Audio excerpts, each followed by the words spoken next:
pelo Flamengo. E sou um homem muito acostumado, até mesmo pelo que eu faço na vida, com a dissidência.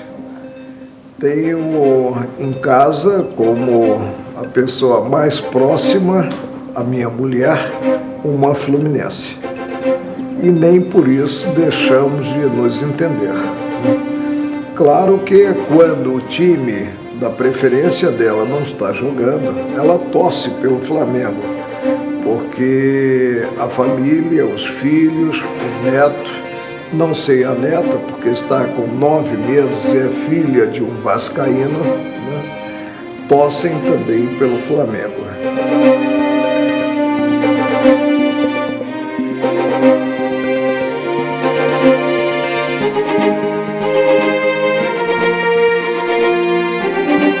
Sou canceriano e sou voltado por toda a família, mas eu realmente percebo isso como algo inerente à própria pessoa, não tendo uma ligação maior com o espaço de tempo em que nasceu, né? Agora vivo intensamente para a minha família e para o direito em si, para a profissão abraçada.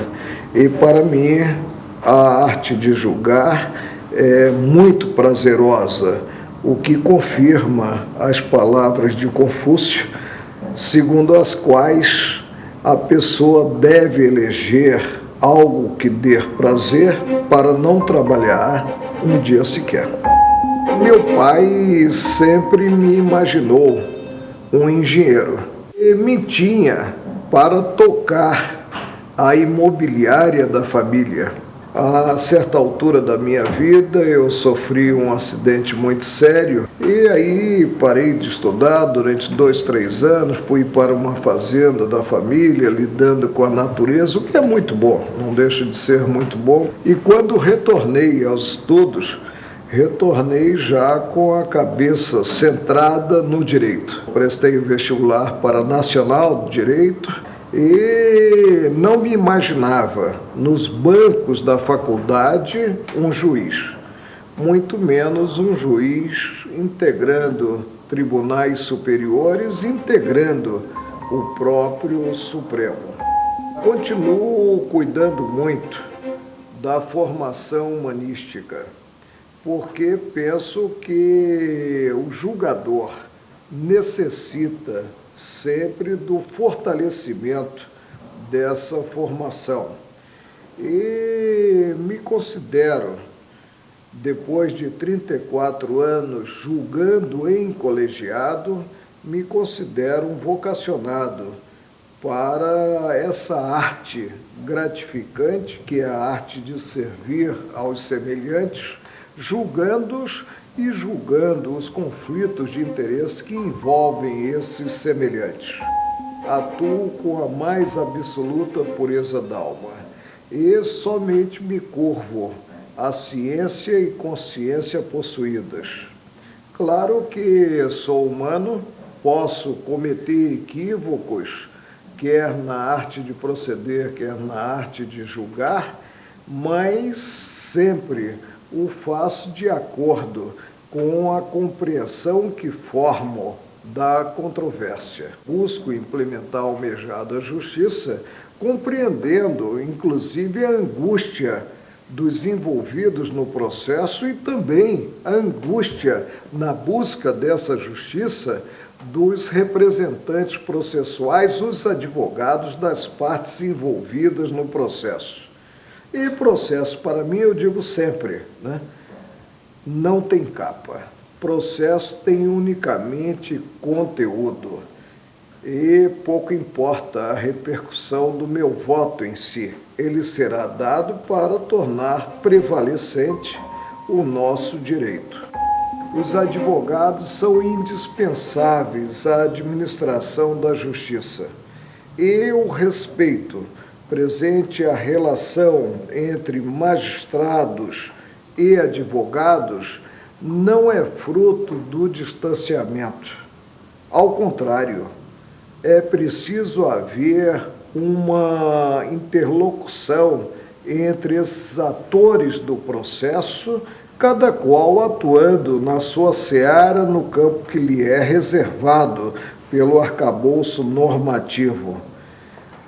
Recebo os advogados e recebo os advogados de forma aberta, sem receio, porque se eu tivesse esse receio, teria que deixar a capa de julgador de ser cooptado.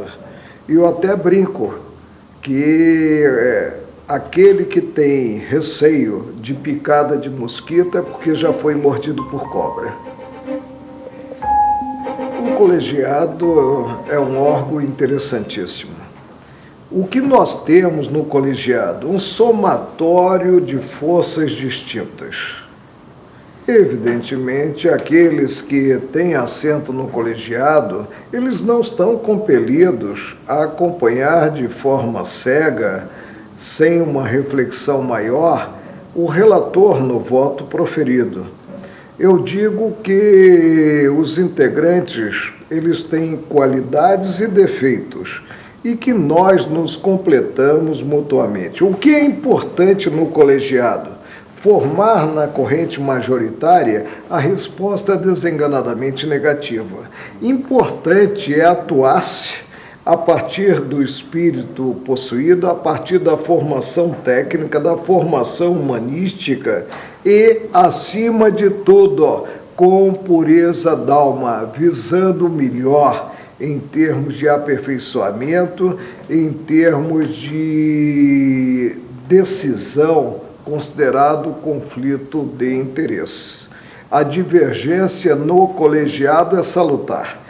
E se eu pudesse dar peso a pronunciamentos, daria um peso a um pronunciamento por maioria de votos maior do que a um pronunciamento unânime. Quantas e quantas vezes você fica como julgador isolado e a semente plantada frutifica posteriormente e há uma modificação da jurisprudência?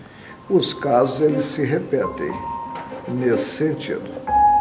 Eu, em 1976, quando eu estava no Ministério Público do Trabalho, eu comecei a perceber um som específico.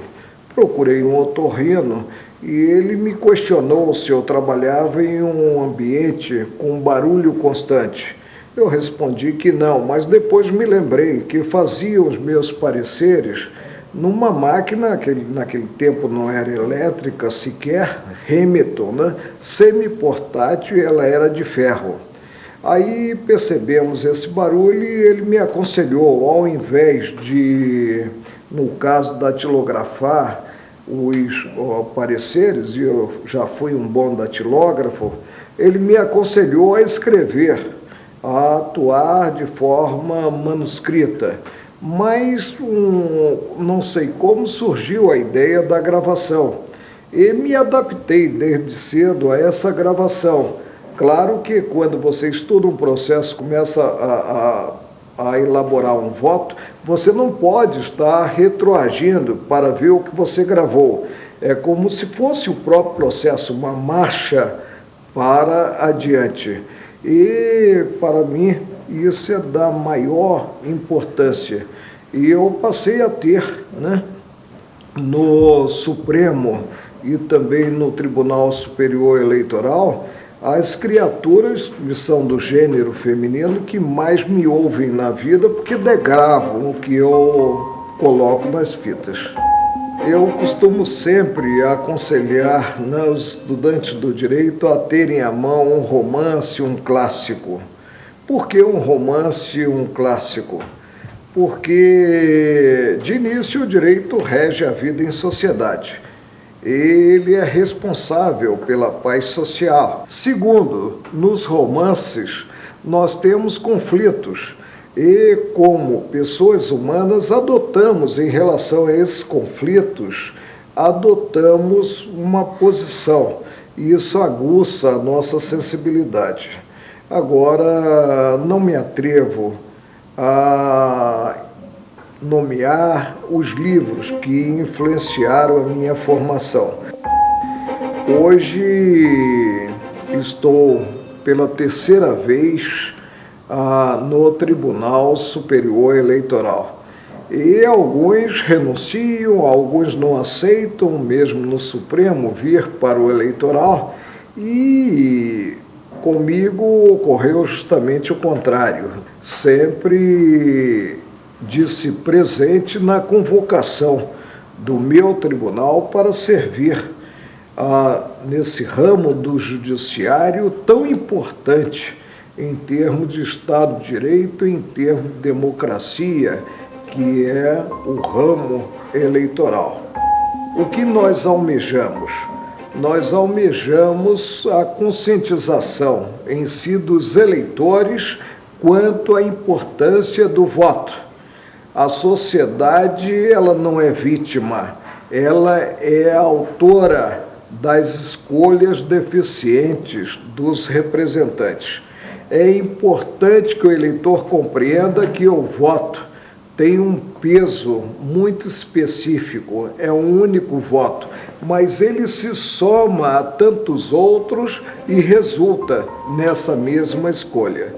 O Tribunal Superior Eleitoral, ele coordena nesse Brasil continental as eleições, mas nós contamos com os regionais, com os servidores dedicadíssimos a essa função e, acima de tudo, com os cidadãos em geral, que são convocados para as sessões eleitorais.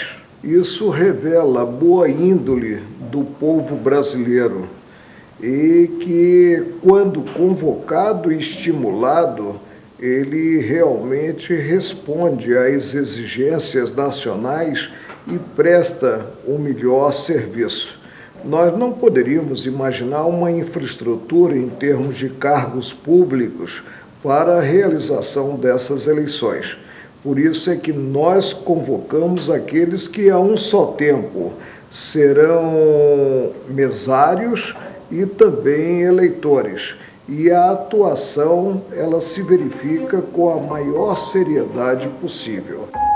Mantenho um hobby da época juvenil, que é uma moto. Eu dou umas voltas em Brasília de 15 em 15 dias, já que não há tempo para sair e desfrutar um pouco mais desse lazer, apenas para queimar a gasolina do carburador e recarregar a bateria. Com isso eu recarrego também as minhas próprias baterias. Eu me sinto, não um juiz de um tribunal superior, não um juiz da Suprema Corte brasileira, mas me sinto, acima de tudo, e nada gratifica mais do que isso, um servidor dos meus semelhantes. Desde os 49 anos de idade, eu tenho tempo para a aposentadoria no serviço público, que iniciei muito cedo, mas não me vejo saindo antes da 1ª hora. Eu vou aguardar, se tiver saúde para isso, e espero que tenha saúde para isso, que a genética me ajude e que o Todo-Poderoso me esqueça aqui, porque eu gosto muito dessa vida, esperarei e só sairei com um cartão vermelho.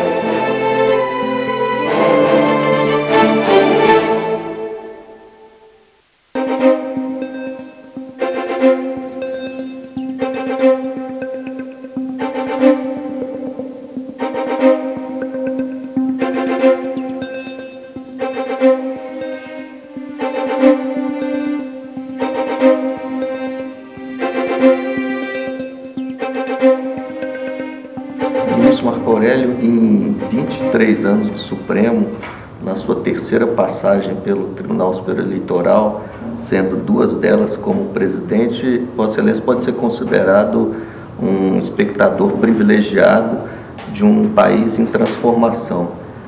Dentre as transformações experimentadas pelo país, certamente a urna eletrônica merece destaque. Qual é a opinião de Vossa Excelência sobre esse tema? Ele pode ser considerado, num país que experimenta muitas vicissitudes, como extravagância ou como um modelo de vanguarda em que não será possível retrocesso? Tivemos algo do qual não temos a menor saudade. E o sistema de cédulas, com o manuseio das cédulas pelo homem, com a cantada do voto, né, por um mesário, por um apurador das eleições, a interpretação do voto, do que é assinalado pelo eleitor, e lançamento desses votos em um mapa. As distorções que ocorriam eram muitas. E a partir dessa ideia, que não foi minha, foi do meu antecessor, ministro Carlos Veloso, nós chegamos ao sistema eletrônico de voto. Eu diria que fui não assim o idealizador do sistema eletrônico, mas o marechal de campo. E implementei esse sistema quando ele tinha realmente algumas implicações e apuramos as eleições, inclusive em tempo recorde. Qual é o aspecto mais valioso do sistema? A preservação da vontade do eleitor. O voto dado é o voto contado. O voto dado é o voto realmente apurado, é o voto lançado, é o voto que implica a escolha dos representantes. Ainda acerca dessas inovações tecnológicas que geram um impacto muito grande no processo eleitoral, nós poderíamos falar um pouco da TV Justiça e da exposição das entranhas do judiciário perante a opinião pública, que, via de regra, é quem confere legitimidade a toda a atuação estatal, já que todo poder emana do povo. Há uma máxima que revela que o que tem que dar certo, realmente dá certo. A TV Justiça foi um sonho e, posteriormente, uma ousadia. Lembro-me bem que, quando idealizada, eu procurei o ministro das Comunicações, Pimenta da Veiga, e ele disse que não havia possibilidade de criarmos a TV Justiça como um órgão independente e que eu deveria pegar uma carona, como que em uma TV pública já existente. Eu insisti que nós precisávamos, no judiciário, na comunidade jurídica como um grande todo, precisávamos de nosso canal. Eu diria aí, num jargão futebolístico, que acabei batendo corne e correndo para cabecear a gol.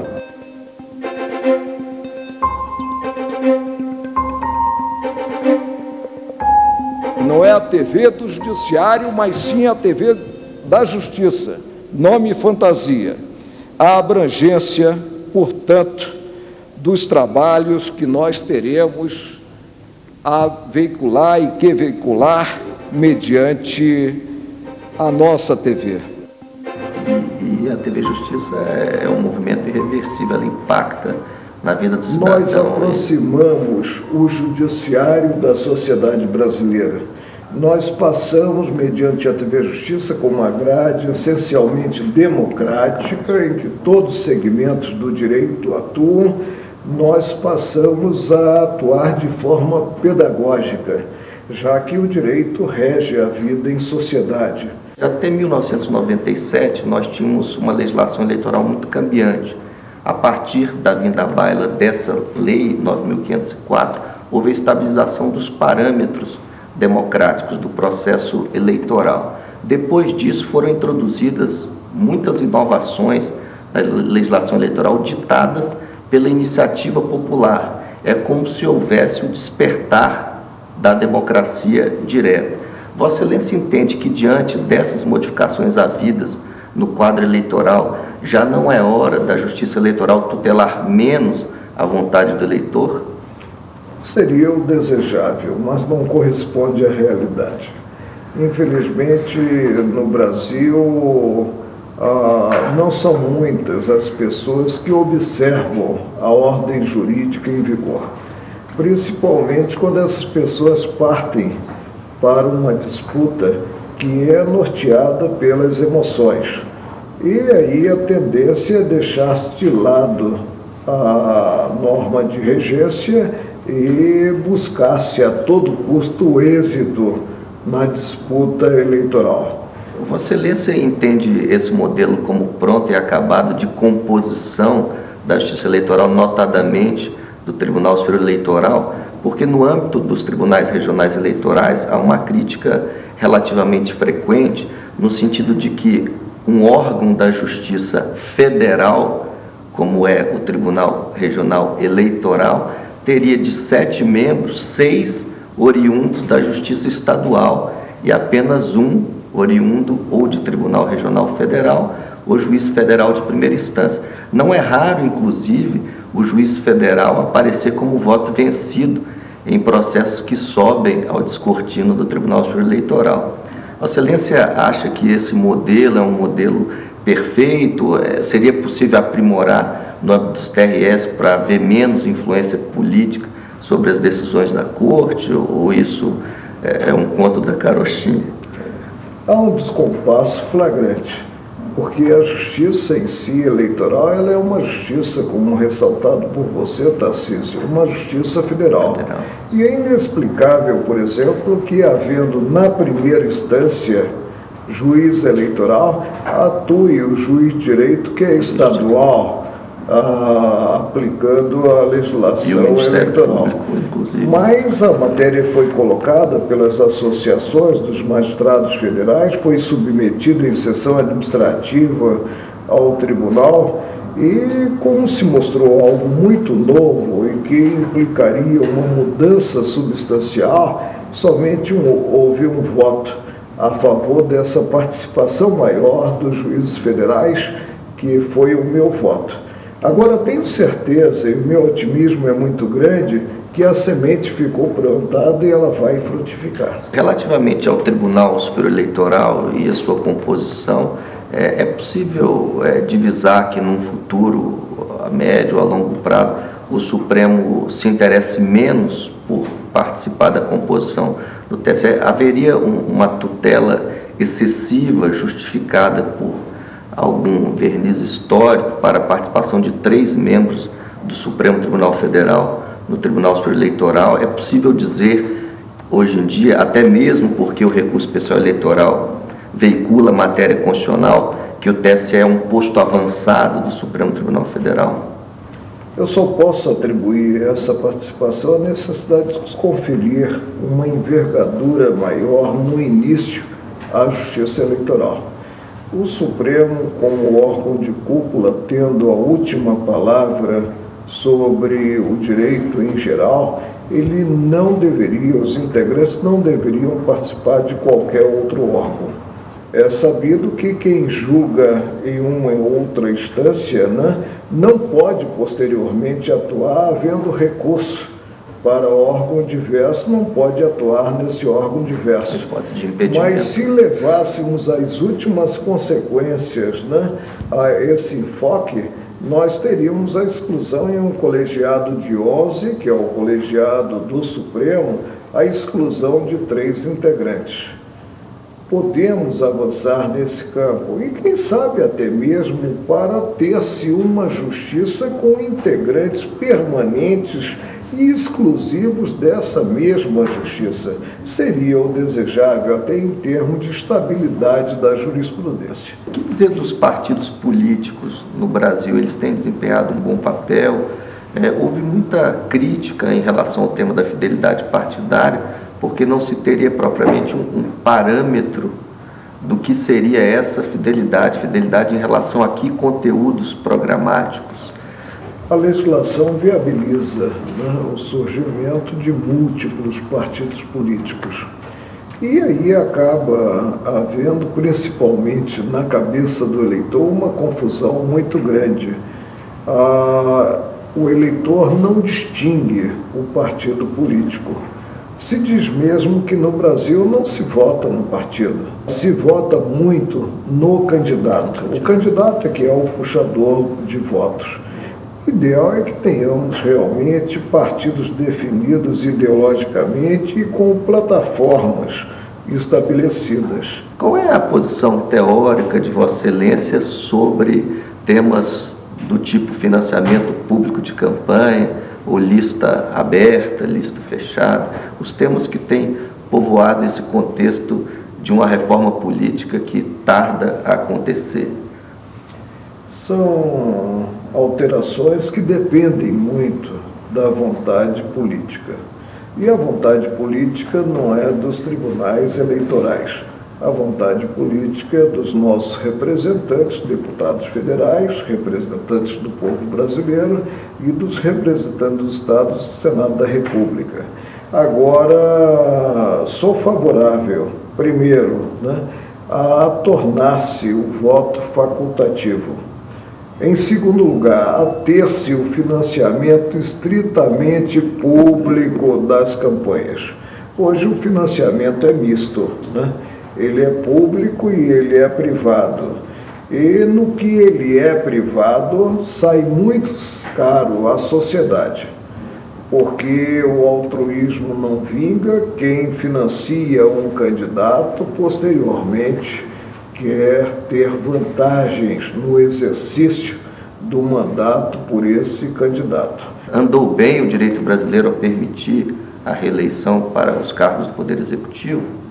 Não compunha o nosso sistema a reeleição, muito menos permanecendo o candidato à reeleição na cadeira administrativa. E isso acaba implicando um desequilíbrio na disputa, o que não é bom em termos de Estado Democrático de Direito, em termos de democracia. O tratamento dos candidatos deve ser um tratamento igualitário. Eu espero ainda viver o dia em que teríamos expungido esse instituto, que é o Instituto da Reeleição. Quem sabe até mesmo alterando-se o tempo de mandato no Executivo de 4 para 5 anos. A construção do magnífico prédio em que está lá o Tribunal Superior Eleitoral teve início na segunda gestão de Vossa Excelência. Temos um prédio que é um prédio projetado para a Justiça Eleitoral, o Tribunal Superior Eleitoral de amanhã. Há uma infraestrutura muito complexa para chegar-se ao sucesso numa grande festa cívica, que é as eleições, na escolha dos nossos representantes. E precisamos, no Brasil, pensar grande e despertar esse gigante que continua adormecido. Nivelar por cima. Sem dúvida alguma.